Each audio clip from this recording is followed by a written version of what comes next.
আজকে যে পর্যায়ে চলে গেছে সেটা আমার মনে হয় জাতীয় এবং আন্তর্জাতিক স্তরের যে মান রয়েছে সেই মানে আজকে এখানে খেলা হচ্ছে।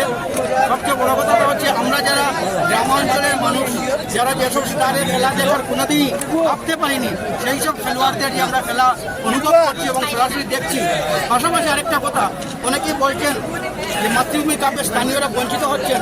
আমি কিন্তু সেটা বলবো না, আমি বলবো মাতৃভূমি কাপে যারা খেলবে তারা একটা অনুপ্রেরণা পাবে যে এভাবে তৈরি হতে হবে, যেভাবে মাতৃভূমি কাপে খেলা অংশগ্রহণ করা যায় সেভাবে আমাদের স্থানীয় যেগুলো খেলোয়াড় আছে তারা তৈরি হবার অনুপ্রেরণা পাবে, সেটাই আমি মনে করি।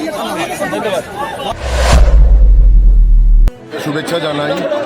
এই টুর্নামেন্ট আজকে অলমোস্ট 1 মাস ধরে সাকসেসফুলি অর্গানাইজ হলো। আর শুভেচ্ছা জানাই বিজয়ী দল জামালপুর এফসি, আর তার সাথে নরসিংপুর ক্লাব অত্যন্ত ভালো প্রদর্শন করেছে। জামালপুর অবশ্যই 2জন আফ্রিকা থেকে প্লেয়ার এনে এই খেলার মান বাড়িয়েছে। দর্শকের অত্যন্ত উৎসাহ দেখা গেল।